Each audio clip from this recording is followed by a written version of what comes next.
Welcome to the Doskocil Law Podcast. Welcome back to the Doskocil Law Podcast with attorney Christopher Doskocil, an AV preeminent rated Missouri lawyer with more than 38 years of experience in family law, estate planning, and civil litigation. Chris believes good lawyering starts with honesty and ends with results, not promises. I'm Evan Mack, and today we're talking about estate planning. Chris will explain what it really means, why every family needs one, and having a clear plan in place can spare your loved ones from confusion and conflict later on. Chris, sir, welcome back.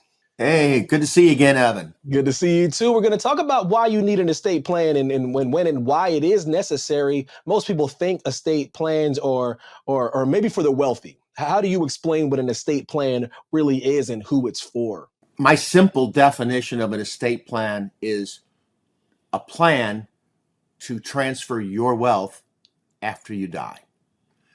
And what we're trying to do is avoid the probate process. If you don't have a plan, we're going to probate court.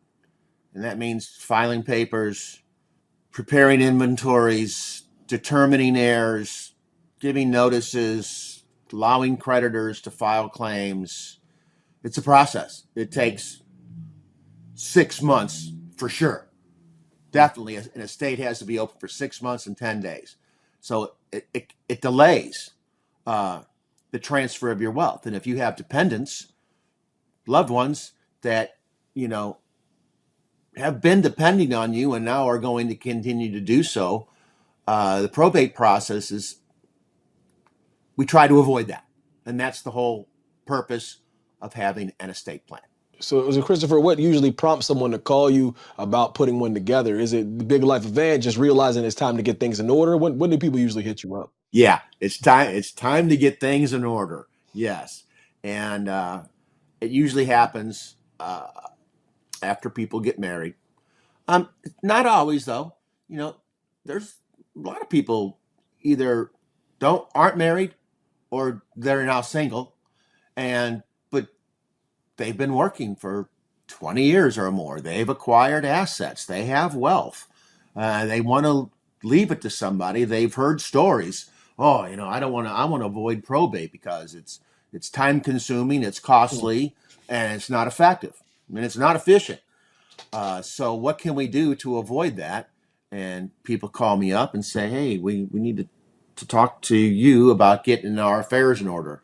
And I say, okay, well, let's make an appointment and we will talk about the transfer of your wealth after you die. And again, that's my definition. That puts everything into perspective. People are going, yeah, that's what I want to do. Right. Yeah. For someone starting from scratch, what are the kind of basic pieces that make up a solid estate plan for someone that literally just coming to you with nothing? Well, when people call me, what I explain what we're doing, and I just did, just told you the definition, and I tell them, look, you have some homework to do before we can make an appointment. Okay, we can't plan for the transfer of your wealth if you can't tell me what your wealth is.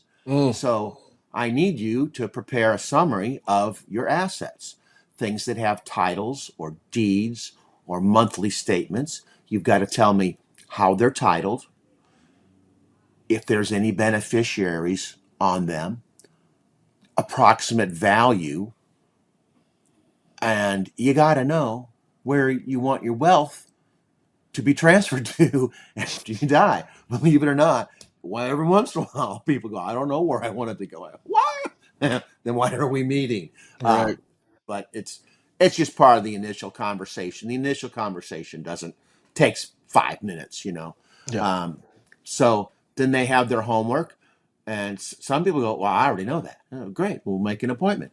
Other people go, oh, I really never thought about that. I need to put together a summary of my assets, and they call me back in a week, and we make an appointment and sit down and talk about how we're going to transfer their wealth and to whom it's going to go. Absolutely. How do these wills and trusts differ in Missouri? How can someone tell which one fits their situation best in Missouri?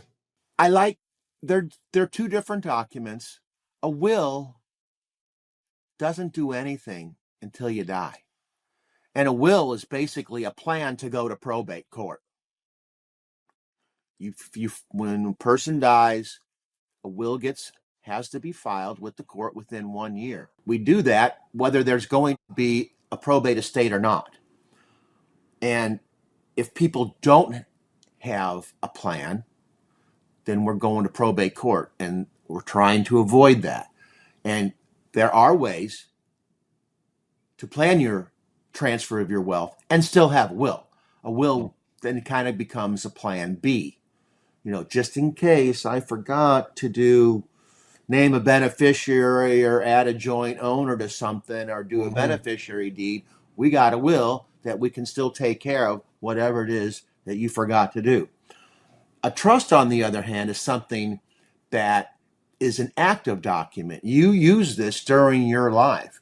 You are retitling assets in the name of the trust, Right. or you're naming the trust as the beneficiary of the asset. And trusts are good when you want to distribute your wealth other than in a lump sum.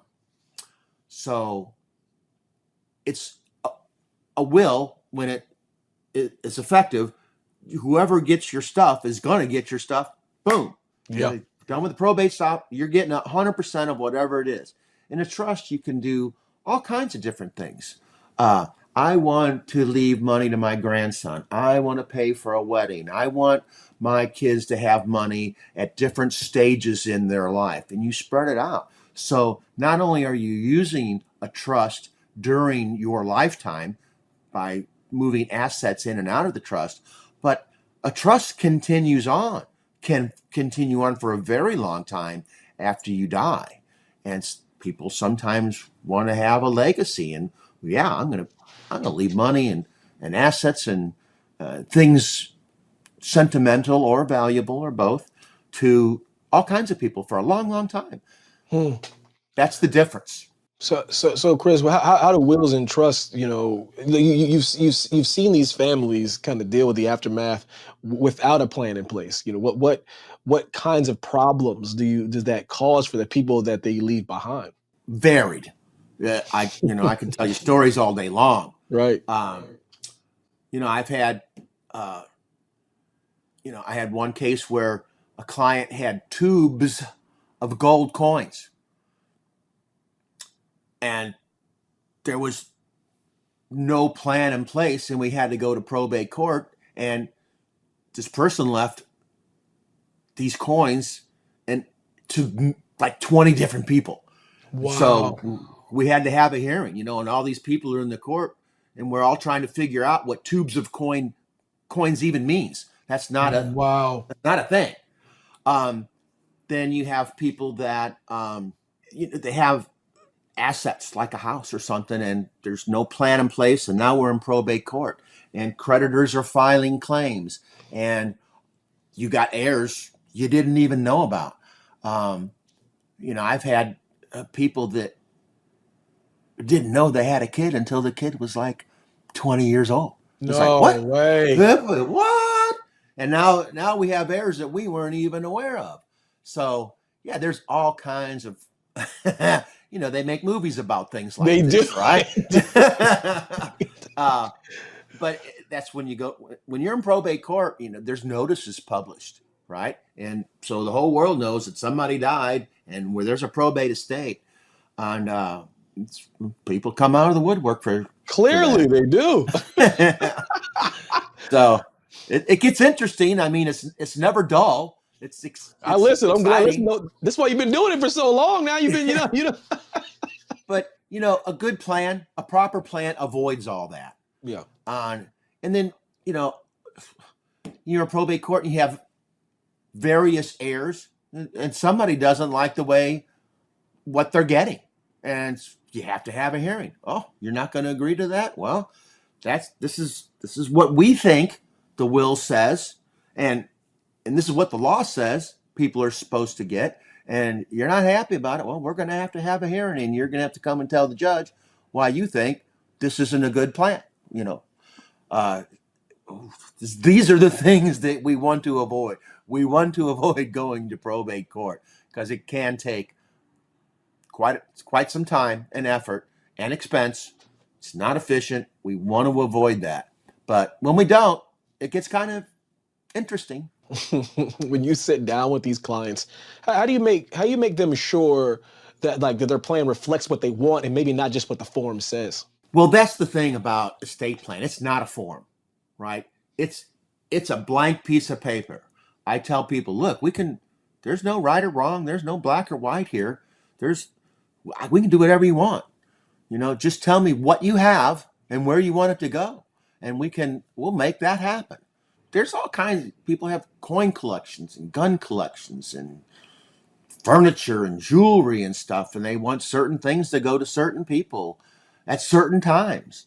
Um, so it's not a check the box form. It's everyone is unique and tailored to the individual's desires and of course their assets. A lot of people put this off because I think the thoughts of it's being complicated. What's the process like when you guide someone through it, maybe to kind of dispel those myths? My experience is that people don't think it's complicated. They just don't want to think about dying. Yeah, that sounds about That's right. that's the that's my experience. And of course, there is also, yeah, who wants to sit down with a lawyer and do lawyer stuff? It's kind of like, I don't want an oncologist either. So if you can avoid lawyers and oncologists, you're doing pretty well. Yep. But, an estate plan we're not solving problems. There's no opponent on the other side that wants a different outcome. It's my favorite area of practice because I'm sitting down with people and we're just talking and we're just making a plan, and no one's fighting us, telling us that we can't do that because they want to do something different. Hmm. So it's I like it. It's relaxing, it's calm, there's no arguing, there's no opponent, there's no conflict. Let's talk about what you have and where you want it to go. And I give people, they go, well, I didn't think about that. Hmm. I like that idea. Let's Hmm. do that. Um, so it's more of a learning process. I'm educating people on their options and things they can do. Oh, I can spread this out over time. Right. Yeah, sure. We can do anything you want to do. Love Um, it. so I like it. It's the fun part of being a lawyer. Love it. When these estate plans are signed, how often should it be reviewed or updated to keep it current? Because I know things do change. They do. And I like to tell people, look, you're always going to be my client, right? It's an ethical thing. Once you hire me, you're always going to be my client. Now you can go hire more lawyers to do other things for you, but you're always going to be my client. And now that I know you, just call me about anything. You might have a question about your estate plan. You might have a question about your neighbor's tree hanging over your yard. Your kid might get in trouble. You might get into a car accident. But there's two kind of conversations. You can call me and say, hey, this is something I'm thinking about doing. And I'll, 5-minute phone call and I'll tell you how to do it the right way. Right. Or you can call me and say, we did something last month and now we got a problem. Well, that's what lawyers do. We fix problems, but wouldn't it be great if you just had somebody you could call up who's not going to charge you for a 5-minute phone call to talk about the tree that's hanging over your yard? A lot of times as people have a situation comes up and I go, well, you have insurance. Just call your insurance company. Hmm. Didn't think of that. You There you know, go. so I like I like to consider myself not just a lawyer, but a counselor, Love it. and not in the licensed counselor way, but just there's just so many things that pop up in life that people they don't have a lawyer. A lot of Right. people don't have doctors. Right. They don't like to go to the doctor either, or the dentist. But gosh, wouldn't it be great if once you hire me to do an estate plan, that you can call me anytime thereafter and talk to me about that or anything else, and I'm not going to charge you for the telephone call. Absolutely. So Christopher, what for listeners who may know they need to do this but haven't yet, what's the most important reason to stop waiting and get this done? Because life happens. Life happens, and it usually happens without warning. It is one day, you know, you see a doctor and he tells you something you don't want to hear, or you get into an accident, or you fall off your roof. You know, it's you can't buy car insurance after you've been in a wreck. That doesn't do you any good. So it's the same thing. You got to do this. You got to have these documents in place. It's just, part of being a responsible adult, and knowing that you are helping your loved ones and your family members and your dependents, survive your event, whatever it is. Mm. And without it, it's very difficult for family members to put the pieces together when there's not a plan in place. You're really burdening your family and your loved ones. It's difficult. They're already at a, emotionally devastated, right? And now they got to pick up the pieces of your life because you didn't have a plan, and it happens. I mean, people die unexpectedly all the time at much earlier than they should, and they just never thought about it. But gosh, now you got two teenagers and an ex-wife, and they're trying to put the pieces of your puzzle together, and you didn't have a plan. And it doesn't take a lot of time, effort, or money to do it. And it makes a difficult process a lot less challenging. Mm. Well said. Christopher, sir, thank you so much for your time. Oh, you're welcome, Evan. Thank you so much. You have a great day. You too. And that's it for today's episode of the Doskocil Law Podcast. If you'd like to learn more about attorney Christopher Doskocil and his work at the Doskocil Law Firm, visit doskocillaw.com. You'll find straightforward information and honest guidance from a lawyer who's been helping Missouri families for more than 38 years. Thank you for listening. Subscribe, share this with someone that might find this information helpful as well. And we'll see you next time. Thanks for watching. Be sure to hit that like and subscribe button and leave us a review in the comments.